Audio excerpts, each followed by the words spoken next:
You're listening to Skeptoid. I'm Brian Dunning from Skeptoid.com. There is no Finland. Birth of a conspiracy theory. We've all heard a lot of really weird conspiracy theories about the world.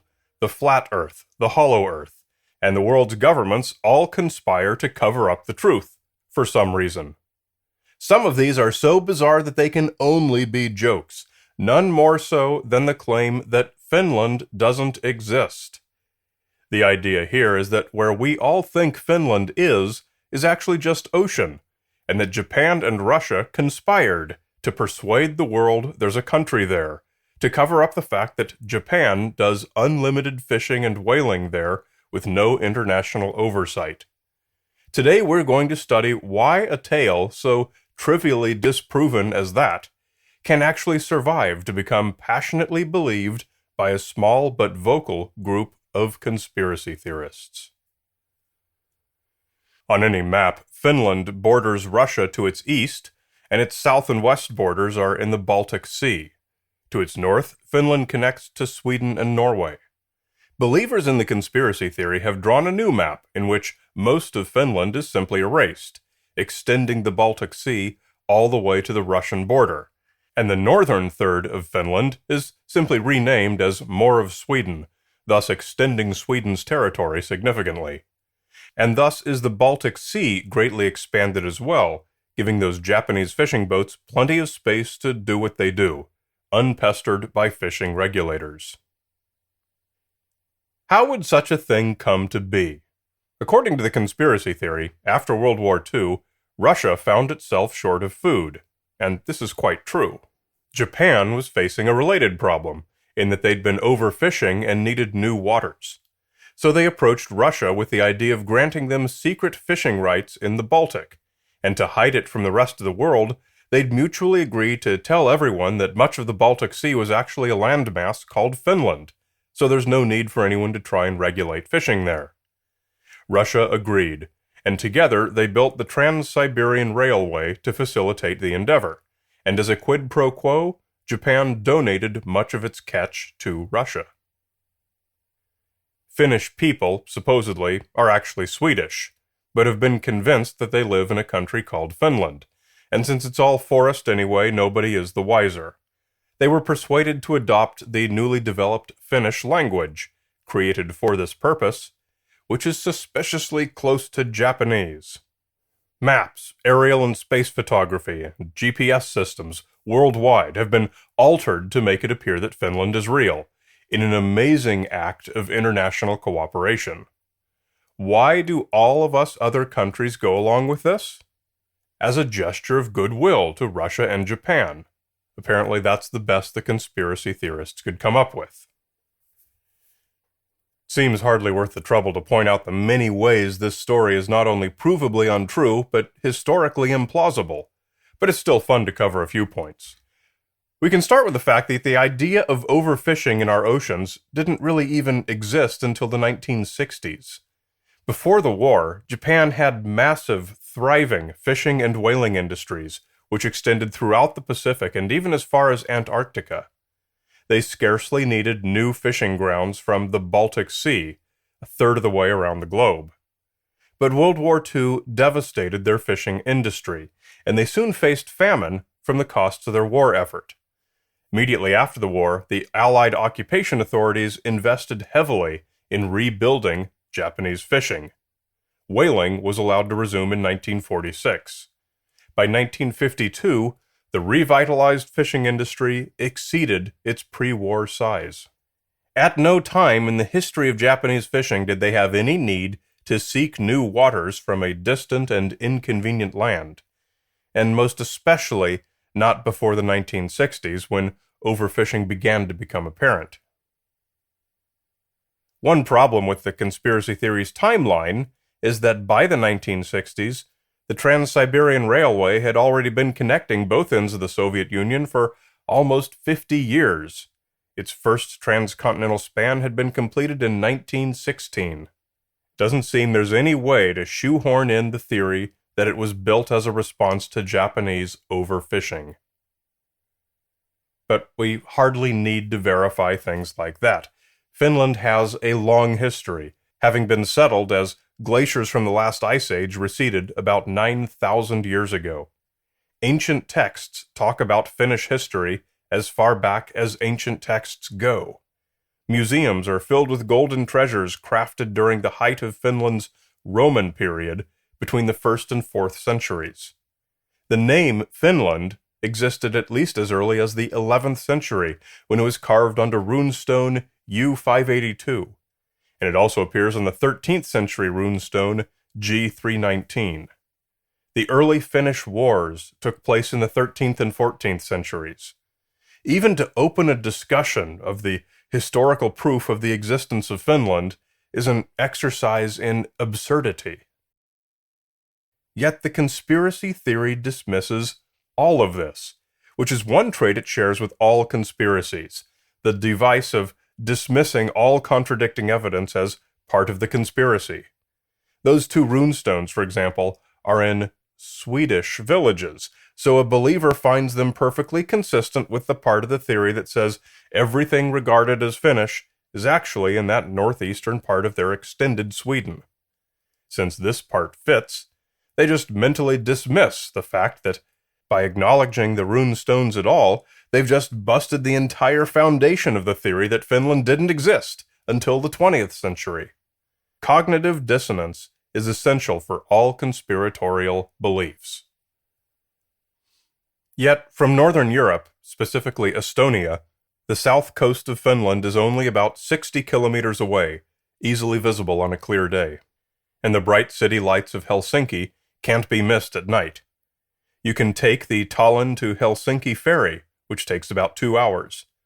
The idea is going to be even harder to defend when the $13 billion Helsinki to Tallinn tunnel is completed around 2030.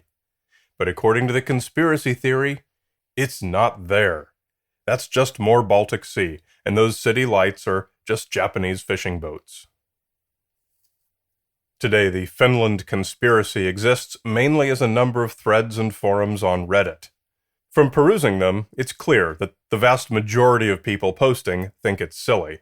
A few appear to believe and defend it, saying that the provided explanations sound just too plausible to be fictional. And some of these are probably people who are actually just exercising their debating and rhetorical skills, defending an indefensible position.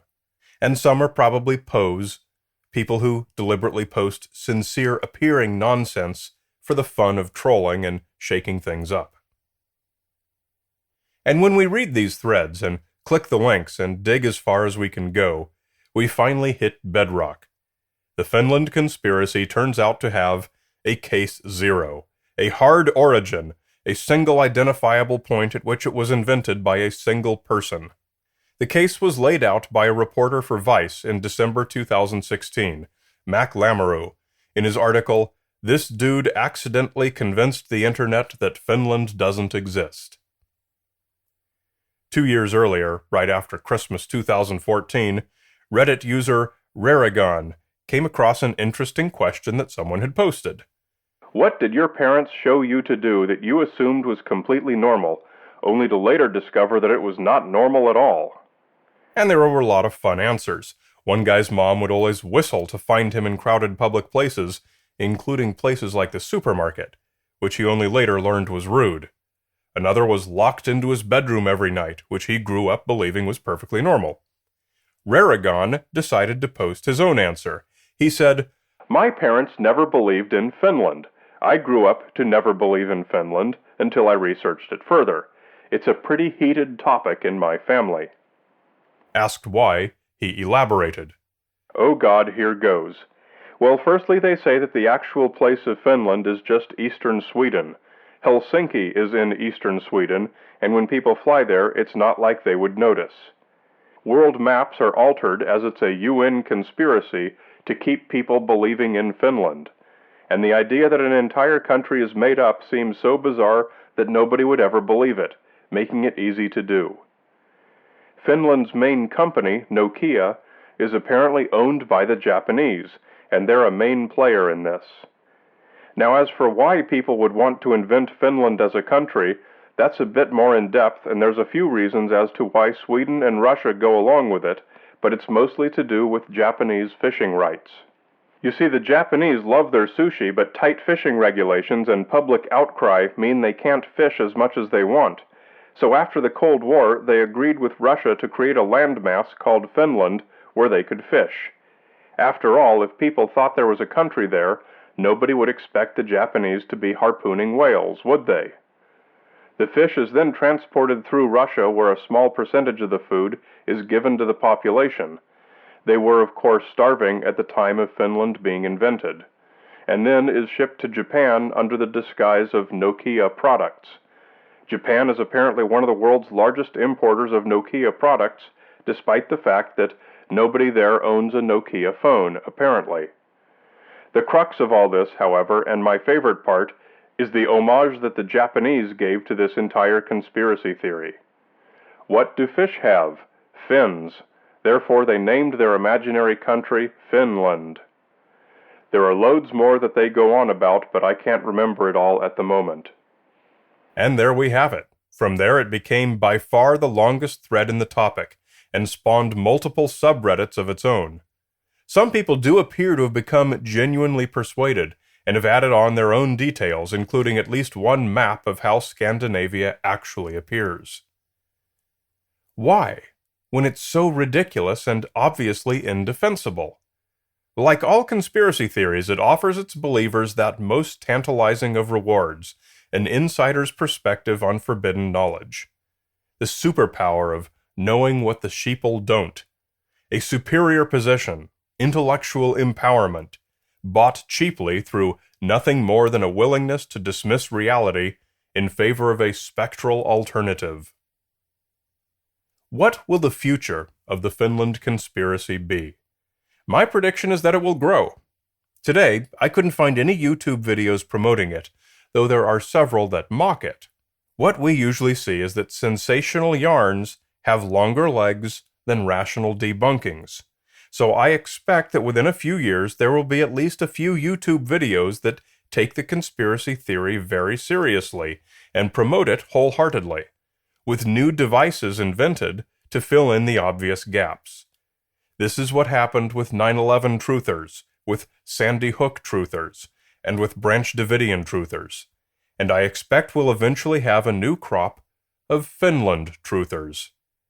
The promise of superhuman geopolitical insight is just too compelling to go unclaimed.